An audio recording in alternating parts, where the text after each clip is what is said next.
Everyone wants to improve themselves, get the girl, get the house, and live the life they've always wanted to. But is this international bestseller actually getting you further away from your goals instead of closer? I'm Jacob Carlile, and as the owner of one of Australia's fastest growing companies who paid off his house at 23 whilst being a husband and a father, I'm going to answer the question by the end of this video: is Atomic Habits a scam? There are 6 key takeaways from this book that I discovered, and we're going to rank them from worst to best to try to find the S-tier piece of wisdom that will help you actually achieve your dreams. The first one that we're unlocking is in chapter 1. So 1% better every day is all around making those constant small improvements consistently to then create success in your life. Versus 1% worse, which although it may seem small in your mind, can actually have drastic effects on your life if you continually become 1% worse every single day. So one of the ways that I'm implementing 1% better every day is by reading at least once every day for a 30-minute period. On more of a personal note, for me, that looks like going for a walk or having a little bit of intentional time every single day together as a family. For this takeaway, I'm ranking it a B tier because it's a great place to start learning the foundations of doing the little things that will make a big change in the long run. The next takeaway to unlock is the truth that winners and losers have the same goals. The concept around winners and losers is that it's not the goal at the end of the day that determines whether you will win or lose, because lots of people have the same goals. However, not everyone achieves those goals. Every Olympian has the goal of winning the gold medal at the Olympics. However, only one of them will reach it. Most fathers have the goal to be a present father. However, not all fathers actually reach that goal and really live that out. The goals that I've achieved are actually the same as what someone else would have wanted to achieve in their life. And it's really made me think critically around the processes that I follow to get the results that I want in life. So this takeaway lands comfortably in the C tier category. And that's because it really hasn't helped me look forwards towards new goals and setting new habits and creating a successful life. It's more so helped me look backwards and gain appreciation for what has been,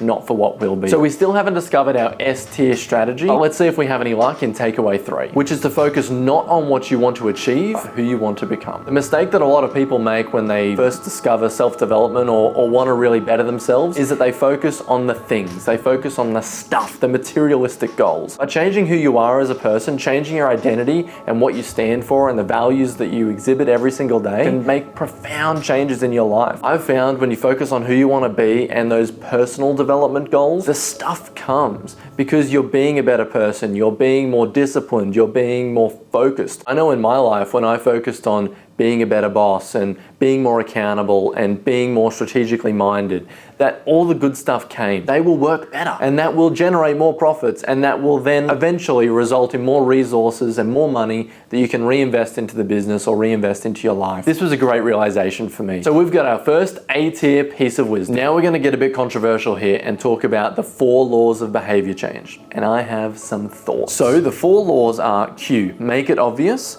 2, craving, make it attractive; 3, response, make it easy; and 4, reward, make it satisfying. And to be honest, I really think they spend way too much time in the book talking about this. Goal setting at the start of the book and self-awareness at the end of the book were really skimmed over to make room for these 4 laws of behavior change right in the guts of the book in the middle. And they're really very simple. Like number 1, Q, make it obvious. So that's like, if you want to brush your teeth more, then make sure that you leave your toothbrush not in the drawer but out on top of the bench. Craving, make it easy and make it attractive to want to do that thing. So that's something simple like habit stack and do something that you need to do with something that you already like doing. For example, if you love listening to a podcast, you can combine podcasting with exercise. The 3rd law, response, make it easy. This one's pretty straightforward. You want to make it as easy as possible to achieve your goals. So you want to leave your runners out if you want to go running more so that you don't have to go crawling through the back of your cupboard. The 4th law, reward or make it satisfying. Again, pretty straightforward. If you're doing the right things, reward yourself with something that you enjoy. If you've consistently done exercise and you've met your habit goals,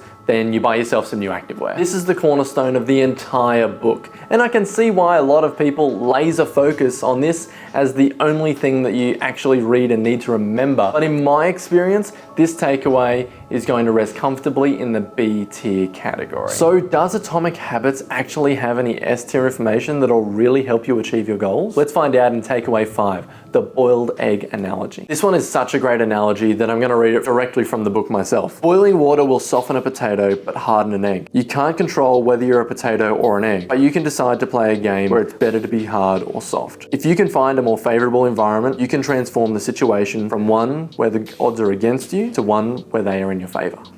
So I think what that really means is that you're in complete control of your personal situation. I remember back in high school, I studied all the sciences and all the maths, and I thought that was the way to go because that's what my mates were doing. Looking back now, my mates did follow the science and the maths path with their careers. However, I knew that I should have been studying business and accounting. That's what I was good at. It came to me very easily, yet I didn't do it, and I would have been so much further ahead. So I guess moving forward, in my business, I need to be constantly aware of the temperature and the sort of people that we have within our business to see how they're working together, to see the sort of environment that we're creating, because the right environment will create success for the right people. But this environment may also create failure for the wrong people. This realization is going to make a huge difference in what you're deciding to do and who you're deciding to be, which is why it's going in the B tier. Now we're going to unlock and understand the biggest roadblock that stops people from keeping the habits that they're building.